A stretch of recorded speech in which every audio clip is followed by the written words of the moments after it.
Stop being thirsty for more tech. So this video is kind of spurred by some announcements I saw today for the Nvidia 5090 graphics card. So you get this thing during a review embargo where all the creators come out with a video at the same time. Now, what's always good about that is you get to see different perspectives. I actually appreciate that. If I watch Optimum Tech, you know he's going to show you some sort of cool build in a small form factor setup. If you go watch Jay's 2 cents, he's going to have his own spin. And if you watch Linus, he's going to have his own spin as well. So it's actually quite useful because you get to see different angles of the same story. But what I realized is that the 5090 card has had sort of multiple reveal moments. Actually, Linus mentioned this in the WAN show. He talked about this idea that companies like Nvidia stretch out these announcements. They sort of say, okay, in this announcement, we'll tell you that there's something new coming, but we won't tell you anything about it.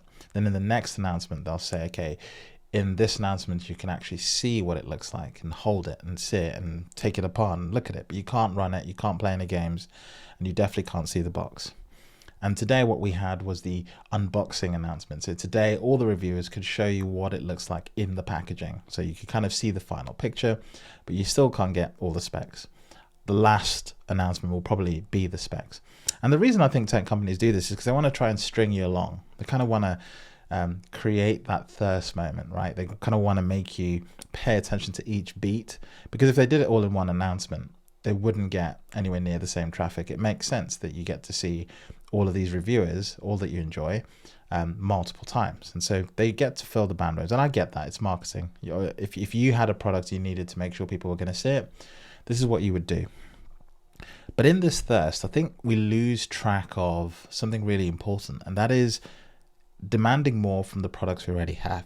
So when new things come out, what I think tech companies do really, really well is they create this thirst for new products rather than just expecting us, or just rather than allowing us to expect more from the products we already have, like optimizations or improvements, or even just, busting through what I would consider monopolies and having those monopolies work better with other technologies. And so if I get to the point of this video, which is actually the Nintendo Switch, this got me thinking about the Nintendo Switch, because I actually have one. I have an OLED spec, and actually I really love this console. I've only ever bought 4 games for this console, but I bought one. I bought the original Switch twice, then I bought the OLED after I had that. I bought the first Switch, I played Zelda on it, sold it because I didn't think I was going to play any other games, and then I had this urge to play Zelda again, so I bought another one, played it again, kept it. Then they released the OLED version, and I was like, oh, I gotta have me a good screen. So I bought the OLED one, sold the other one. And each time, the reason I've bought the console is because the games are really, really good. And so Nintendo have this, I think, really strange thing where they also do this thing where they create thirst. We got the announcement about the product, we got to see it, we got to see all this stuff, but there is no answers. There's no detail about any of the specs. There are some sort of good leaks, and actually I'll point to another video by Linus where he goes through some of the specs, but nonetheless, there's all this sort of bravado, I'd like to say, about the device, but no detail. And this detail sort of keeps us thirsty until we obviously get the specs in April, when we have the original Nintendo Direct, where they'll tell us all of this stuff. But the point here is, when the original sort of Switch came out, it came into a different world. There was nothing like it. It was one of the first sort of products of this kind. And Nintendo had been working up to this format. They'd kind of had some success with the Wii, and they were sort of figuring out different handheld modes. But they've always been the handheld sort of gaming console. There's actually a grid on my wall of the original Game Boy right there. I'm just pointing to it. They've always been the pioneers of that form factor. But when they launched this device, it was using really old hardware, playing what I would consider sort of previous generation games, but the games were so good and they were so well optimized for the hardware that you didn't really think about that. And so when it came out, they really had the run of the mill for about 5 years, and they just basically just print money with this device. But in the last 3 years, we've had a quick succession of what I would call very capable competitors. We've got the Steam Deck, which has actually created a market of its own. And the thing that the Steam Deck does, which Nintendo didn't do, is they allow you to play the games that you would typically play on your PC. They allow you to play the games that, do come out quite frequently, do get updated quite frequently.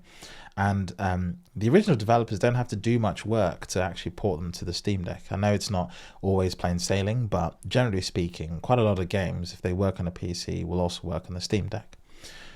And so this kept me thinking, like, wow, like, they're launching in a completely different world. And so it made me think, like, is this actually a suitable strategy? Like, why is everyone so excited about the Nintendo Switch 2? It looks to me like they're just repeating the cycle. And then I sort of looked down, and on my desk I have I have this. This is a jawbone. This is a jawbone. This is a backbone even. I say jawbone. Jawbone is a fitness tracker that, died a death a long time ago. This is a backbone, and what it is essentially a controller for your phone. You just basically plug your phone in. It goes in between the two. I've got the USB one, but you can get the Lightning version, and it just extends to fit the size of your phone. It also sort of works for tablets. You can get a tablet version. But in many ways, this is actually, I think, the ultimate gaming form factor, because number one, it uses something I already have. Number two, the controller itself makes my phone turn into a very purposeful device. Number three, the screen on my phone is probably one of the best screens. More resolution and higher spec and better quality than this device. This is OLED, but this is so much better. And then finally, I update my phone every 2 or 3 years. So this will always be more powerful than the latest generation Nintendo. It already is more powerful than the Nintendo that I have here. The iPhone 16 is probably going to be as powerful as the new Nintendo Switch that's about to come out. And no doubt the 17 and then the 18 will just exceed it. This is how technology works. Things move very, very fast. And Apple have made a point about making their phones suitable for gaming. So actually, there's no reason why I need to carry both of these to enjoy an experience that fundamentally comes from the same form factor. So why is it that no one is saying, hey, Nintendo, why aren't you just an app on the iPhone? Why aren't you just a software company? Why are you bothering with hardware? And the answer is really simple. Nintendo gets to print money. They make good games, Mario Kart. They know that you'll buy the console to play those games. So they get to sell you two things. They get to sell you sort of two experiences. But in earnest, there's no reason why you couldn't put Mario on the phone, the iPhone. There's no reason. The only reason is this. Number one, both Apple and Nintendo are monopolies. Number two, both of them create this ecosystem around their products that really locks you in. So Nintendo would never put anything on the Apple ecosystem because they don't want to give Apple 30%. And Apple would never allow Nintendo to put something as successful as the Nintendo on their platform without demanding a cut. You can read a bunch of headlines about how Apple do that with lots of other apps, but nonetheless, like, this is a world that should be possible. I just don't see a reason why I can't play Zelda on my phone with this controller. Okay, it's not the Nintendo Switch, but the controller's good. I enjoy playing games on this. I've played PC games via GeForce Cloud on my phone, and it's been incredible. But going back to my original point, because technology companies have gotten good at marketing, they keep us thirsty. And by keeping us thirsty, I think we missed the obvious questions. We missed to ask the obvious questions about making the things we have better and do these things rather than just being sort of pulled along in this incremental world where each year we're thirsty for new tech. And so if you're watching this and maybe you agree, let me know in the comments. But nonetheless, I think we live in a weird world where we get super excited for something like this being updated, and yet there's already more capable hardware in our pockets every single day, but we don't draw a line between the two because we've just accepted that it's not possible. I don't think it has to be. Anyway, thanks for watching. See you in the next one.